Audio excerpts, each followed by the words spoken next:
Scan now. Meet Sovi, your new AI study buddy.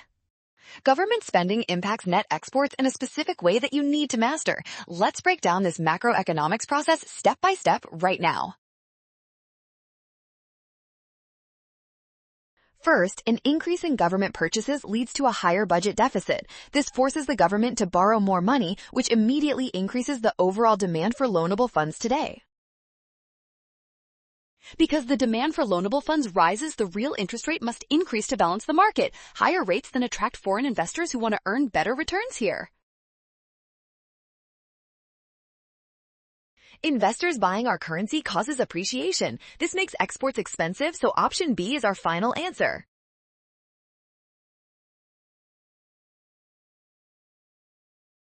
Well done! Scan the code. You can learn better with Sovi. Avoid a rush on signs. Always trust given data and check your steps.